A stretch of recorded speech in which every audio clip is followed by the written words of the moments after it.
প্রতিবার ঘর ঝাড়ু দিবার জন্য দিতে হবে 20 টাকা, আচ্ছা আর প্রতি পিস কাপড়ের জন্য দিতে হবে 10 টাকা। কি দিতে হবে? টাকা টাকা টাকা চেনো না? মাই টাকার কথা জীবনে প্রথম শুনলে? না, প্রথম তো শুনলাম না, কিন্তু টাকা কাকে দেব? কাকে দিবে মানে?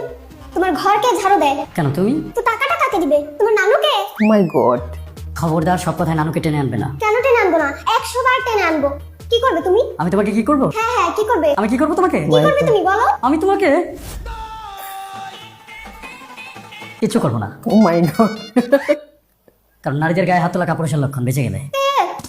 এসেছে আমার সুপুরুষ, আমার টাকা দাও। আর কি আশ্চর্য, কিসের টাকা দেবো? এক কথা আমি আর কতবার বলবো? তুমি কি কানে কম শোনো? আগে তো আমি কানে কম শুনতাম না, ইদানিং তোমার চিৎকার চেঁচামেচি শুনে সম্ভবত কানে একটু কমই শুনছি। আমার সাথে একদমই ফালতু কথা বলবে না।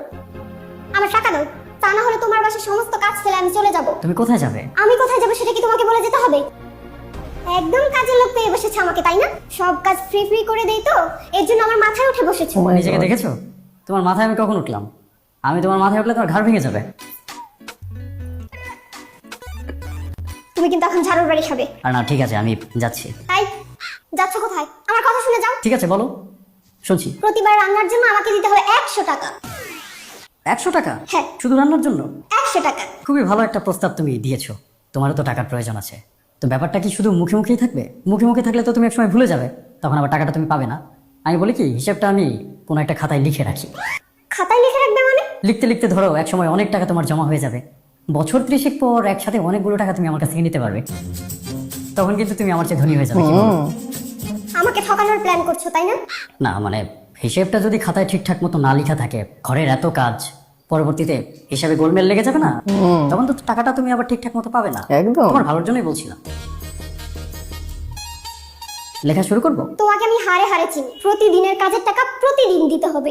ও বলো কি, তাই নাকি? মাস চুক্তিতেও দেয়া যাবে না? না না, মাসের ধার আমি ধারি না, দিনের টাকা দিনে দিতে হবে। বাজারটা শেষ করে আসি, তারপর তোমার সাথে এই বিষয়ে কথা বলবো। তুমি কি মনে করেছো আমি তোমার সাথে মস্করা করছি? তুমি করছো না? আমার শেষ কথা শুনে রাখো। তুমি যদি আমাকে আমার কাজের টাকা না দাও, আমি কিন্তু এই বাসার আর একটা কাজও করবো ও না। মাই গড আমি না বুঝতে পারছি না। আমি এতক্ষণ ভাবছিলাম তুমি আমার সাথে মজা করছো, কিন্তু এখন তো দেখছি তুমি সিরিয়াসলি আমার কাছে টাকা চাইছো। তুমি এখন ঝাড়ু দেওয়ার জন্য, কাপড় কাচার জন্য, রান্না করার জন্য আমার কাছ থেকে টাকা নেবে? এটা কেমন কথা? এটা খুবই ভালো কথা। এরকম আরো কত শত কাজ পড়ে আছে যেগুলোর হিসাব আমার তোমার সাথে করতে হবে। সমস্ত কাজের লিস্ট আমি বানাচ্ছি, আমার দিনের টাকা দিনেই বুঝিয়ে দিতে হবে। আচ্ছা লন্ড্রিতে গিয়ে একটা শার্ট ইস্ত্রি করলে তাকেও টাকা দিতে হয়, আর আমাকে টাকা দিবে না? একটা করে বড়টা। বাইরে গিয়ে কয় টাকা করে কিনে খাও, আর আমি যে বানিয়ে দেই আমাকে কয় টাকা দাও? আচ্ছা তুমি বাইরের মানুষের সাথে নিজের তুলনা করছো কেন? বাইরের মানুষ তো টাকা নেবেই, কারণ সে টাকা নিয়ে তার নিজের সংসারটাকে চালাবে। আমিও তো একটা কোম্পানিতে জব করি, সেখান থেকে আমি স্যালারি কেন নিই? যাতে আমার সংসারটা আমি ঠিকঠাক মতো চালাতে পারি। প্রত্যেকটা মানুষই উপার্জন করে তার সংসারের জন্য। এখন বাইরে থেকে এত কষ্ট করে উপার্জন করে নিয়ে আসার পর সংসারের ভেতরের মানুষেরা যদি টাকা চাইতে শুরু করে, তাহলে সংসারটা চলবে কিভাবে? তোমার সংসার, তোমার সংসারে তুমি কাজ করবে, এটার জন্য যদি তোমাকে আবার আলাদা করে টাকা দিতে হয়, তাহলে তো সংসার চালানো মুশকিল হয়ে যাবে। একদম মুশকিল হলে হবে, আমি আর তোমার কাছে ঠকতে চাই না। এই সংসারের সমস্ত কাজকর্ম তুমি নিজের হাতে করছো, তার বিনিময়ে আমি তোমাকে কোনো টাকা দিচ্ছি না। এজন্য তোমাকে ঠকানো হচ্ছে। হ্যাঁ অবশ্যই ঠকাচ্ছ, দিনের পর দিন আমাকে ঠকাচ্ছ। সমস্ত কাজ আমাকে দিয়ে ফ্রিতে করিয়ে নিচ্ছ। বোঝো উপার্জনের কাণ্ড। পাশাপাশি সংসারের আরো অনেক কাজ তো আমি করি। তোমার যেমন 10টা কাজ আছে, আমারও 10টা কাজ আছে। তুমি যেমন রান্না করো, আমাকে বাজার করতে হয়। আমি তুলনা করছি না, আমি শুধু বলছি যে কাজ তো আমিও করি। যদি এখন তোমারই সংসারে করা, তোমার কাজের বিনিময়ে তুমি টাকা চাও, তাহলে আমি যে কাজ করছি আমার কাজের টাকা আমাকে কে দেবে শুনি? তুমি শুধু তোমার হিসেবটাই জানো, আমার হিসেবটা করার প্রয়োজন বোধ করছো না। এটা কি এক ধরনের স্বার্থপরতা হয়ে গেল না? তোমার কম্পিউটার শেখার ইচ্ছা ছিল, আমি তোমাকে শেখার ব্যবস্থা করে দিয়েছি। আমি আমার সারা জীবনের সমস্ত উপার্জন দিয়ে তোমার জন্য একটা বুটিক শপ চালু করার ব্যবস্থা করছি। সেটা আমি না করলেও পারতাম। আমি জানি সংসারে তোমার অনেক কাজ, অনেক কষ্ট তোমাকে করতে হয়, কিন্তু কষ্ট তো তুমি একা করো না। সকালবেলা যখন আমাদের নাস্তা বানানোর জন্য তোমাকে ঘুম থেকে উঠতে হয়, তখন কিন্তু আমাকেও ঘুম থেকে উঠতে হয় অফিসে যাওয়ার জন্য। এমনটাও তো হচ্ছে না যে সব কাজ শুধু তুমি একাই করছো, আমি কিচ্ছু করছি না। আমরা দুজনেই দুজনের জায়গা থেকে কাজ করে যাচ্ছি। সেই হিসেবে দুজনের প্রতি দুজনের শ্রদ্ধাবোধটা তো থাকতে হবে, তাই না?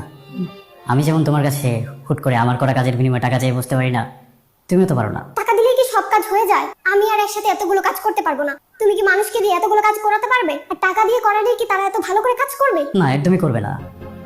তোমার মতো করে কেউ করবে না, কারণ এটা তোমার সংসার, তোমার পরিবার। তোমার মতো করে অন্য কেউ কেনই বা করতে যাবে? কিন্তু সবকিছুর পরও তুমি যদি তোমার দায়িত্ব পালনের জন্য টাকা চেয়ে বসো, এটা হবে তোমার অন্যায় আবদার। তুমি কি বলতে চাইছো বলো তো? আমাকে টাকা দেবে না তুমি? ঠিক আছে, তুমি যেহেতু এত করে বলছো, আমি তোমার করা কাজের বিনিময়ে তোমাকে পারিশ্রমিক দেব, তুমি যতটা চেয়েছো ততটাই দেব, কিন্তু তার বিনিময়ে এখন থেকে তোমার নিজের ভরণ পোষণ তোমার নিজেকেই করতে হবে। কি করতে হবে? একদম। বুঝতে পারছো না? তোমার খরচগুলো তোমার নিজেরই চালাতে হবে। মানে কি? কেন বুঝতে পারছো না? আমরা যে বাসাটাতে থাকি, বাসার ভাড়া কত? 18,000। এখন থেকে এই 18,000 টাকা বাসা ভাড়া, 9,000 টাকা তুমি দেবে, 9,000 টাকা আমি দেবো। লাভলি। আর আমাদের বাজার খরচ প্রতি মাসে কত টাকা আসে? ধরো আনুমানিক 15,000 টাকা। ওখান থেকে 7,500 তোমার, 7,500 আমার। ইলেকট্রিসিটি বিল, গ্যাস বিল, মানে যাবতীয় যত খরচ আমাদের আছে সবই হাফ হাফ হয়ে যাবে। কি বললে? সহজ বাংলায় বললে, এখন থেকে আমাদের যত খরচ হবে সমস্ত খরচের অর্ধেক তুমি বহন করবে, অর্ধেক আমি বহন করবো। জিও। এবং টাকাটা তুমি কোথায় পাবে সেটারও সমাধান দিচ্ছি। তুমি যে বাসায় এত কাজ করো সেটার বিনিময়ে আমি তোমাকে টাকা দেবো। ছি ছি ছি ছি, তোমার মন মানসিকতা এতটাই নিচু। ছি করছো কেন? এখন তো আমরা দুজনেই স্বাবলম্বী। আমি বাইরে থেকে উপার্জন করে নিয়ে আসি, তুমি বাসায় বসে উপার্জন করো, তাহলে দুজনের খরচ দুজন চালাতে সমস্যাটা কোথায়? একদম। আর এমনটাও তো না যে আমি তোমাকে কোনো টাকা পয়সা দিচ্ছি না, বাইরে থেকে টাকা পয়সা এনে তোমাকে চালাতে বলছি। আমি তো তোমার কাজের বিনিময়ে তোমাকে টাকা পয়সা দেবো।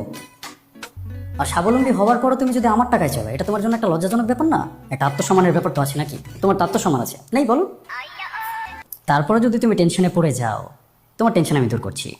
ধরো প্রত্যেক মাসে আমাদের প্রায় 60,000 টাকার মতো খরচ আসে। এখান থেকে 30,000 আমি দেবো, 30,000 তুমি দেবে। কিন্তু তোমার ওই যে ঝাড়ু দেওয়ার 20 টাকা, কাপড়ের 10 টাকা, রান্নার 100 টাকা মিলিয়ে যদি তুমি মাসে 30,000 টাকা উপার্জন না করতে পারো, সমস্যা নেই, 2-3,000 যদি কম থাকে সেটা আমি দিয়ে দেবো। লাভলি। হাজবেন্ড হিসাবে আমি তো এতটুকু করতেই পারি, কি বলো? আমি কখনো কল্পনা করিনি তুমি আমাকে এই ধরনের কথাবার্তা বলবে। আমার ভরণ পোষণের জন্য আমি কেন টাকা দিতে যাব? Oh my তুমি তো God. আমার দায়িত্ব নিয়েছো। একই সাথে দায়িত্ব এবং টাকা পয়সাকে দাঁড় করানোর কোনো সুযোগ নেই। যদি দায়িত্বের কথা বলো, তাহলে দায়িত্ব যেমন আমার আছে তেমন দায়িত্ব তোমারও আছে। একদম। আর যদি টাকা পয়সার প্রসঙ্গে যাও, তাহলে আমিও টাকা পয়সার প্রসঙ্গে যাব। দায়িত্বটা কিন্তু আমি একা নিইনি, তোমারও দায়িত্ব রয়েছে। আর সেই দায়িত্ব আমার থেকে মোটেও কম না। আমাদের সমাজে একটা ভুল ধারণা রয়েছে যে ছেলেটা মেয়ের দায়িত্ব নিচ্ছে। আসলে কি তাই? মেয়েটা কি ছেলের দায়িত্ব নিচ্ছে না? একদম। যে দিন থেকে আমরা একে অপরের প্রতি প্রতিজ্ঞাবদ্ধ হয়েছি, সেই দিন থেকে জীবনের বাকিটা সময় অবধি আমরা তো একে অপরের জন্য দায়িত্ব পালন করেই যাব। আমাদের খারাপ সময়ে কে পাশে থাকবে? তোমার পাশে আমি, আর আমার পাশে তুমি। একদম। তাহলে কে কার দায়িত্ব নিচ্ছে? দুজনেই তো দুজনের দায়িত্ব নিচ্ছে। এখন সেই দায়িত্বকে দায়িত্ব না মনে করে তুমি যদি টাকা চেয়ে বসো, তাহলে তো আমারও তোমার কাছে অনেক কিছুই চাইতে হবে, তাই না? আর সবার উপরে যদি টাকা পয়সার হিসেবটাই থাকে, তাহলে আমার জীবনের সমস্ত উপার্জন দিয়ে তোমার জন্য বুটিক শপটা কেন করছি? আমি আমার নিজের জন্য কিছু করতে পারতাম। ঠিক আছে, তোমার আমাকে টাকা দিতে হবে না। না না, এখন এটা বলে তো তুমি পার পাবে না। হয় তোমাকে তোমার নিজের ভুল স্বীকার করতে হবে, আর তা না হলে তোমার ভরণ পোষণ এখন থেকে তোমাকেই চালাতে হবে। কি ভুল স্বীকার করবো আমি? ক্ষমা চাইতে বলছো? আমি তোমাকে ক্ষমা চাইতে বলছি না, আমি চাচ্ছি তুমি শুধু এতটুকু রিয়েলাইজ করো যে আমি যদি তোমার কাজের বিনিময়ে তোমাকে টাকা দিই, তাহলে তুমি আর এই বাড়ির বউ হয়ে থাকবে না, তুমি হয়ে যাবে এই বাড়ির কাজের লোক। তুমি সারাদিন এতগুলো কাজ করো, সেটার হিসেব রাখো। বিনিময়ে আমাকে কতগুলো বকাঝকা করো, সেটার হিসেব কি রাখো? কাজের লোক তো আর আমার সাথে এভাবে কথা বলবে না। আর লাভলি। টাকা দিয়ে যদি কাজ করাতে হতো, তাহলে কোনো পুরুষই তার স্ত্রীকে দিয়ে কাজ করাতো না। বাসার 10 ধরনের কাজের জন্য 10 ধরনের লোককে ভাড়া করে নিয়ে আসতো, টাকা দিয়ে তাদেরকে দিয়ে কাজ করিয়ে দিন শেষে বিদায় করে দিত। বিনিময়ে অন্তত বউয়ের এত বকাঝকা তো তাদের আর শুনতে হতো না। এই যে তোমার কোনো একটা আবদার পূরণ না হলে তুমি কাজ করা বন্ধ করে বসে থাকো। বাইরে থেকে কাজের লোক নিয়ে আসলে কি সেটা হবে? তার কোনো আবদারকে আমাকে পূরণ করতে হবে না, তাকে টাকা দিব, সে কাজ করবে। এই যে এখন সব কাজ তুমি করো, তোমার সাথে আমার মতামতের যদি মিল না হয়, আমার বিপদ হয়ে যায়, তুমি রান্না বন্ধ করে দাও। কিন্তু বাইরে থেকে যদি লোক নিয়ে এসে রান্না করায়, আমার কি এই সমস্যাটা হবে? হবে না। প্রতিদিন তুমি এই বাসার এত এত কাজ করো, আর আমি এই বাসার প্রত্যেকটা মানুষের জন্য উপার্জন করি। কেন করি জানো? আমরা দুজনেই এই কাজগুলো করি কারণ আমরা দুজনেই এই কাজগুলো করার দায়িত্ব নিয়েছি। একদম। আচ্ছা ঠিক আছে, ভুল হয়েছে।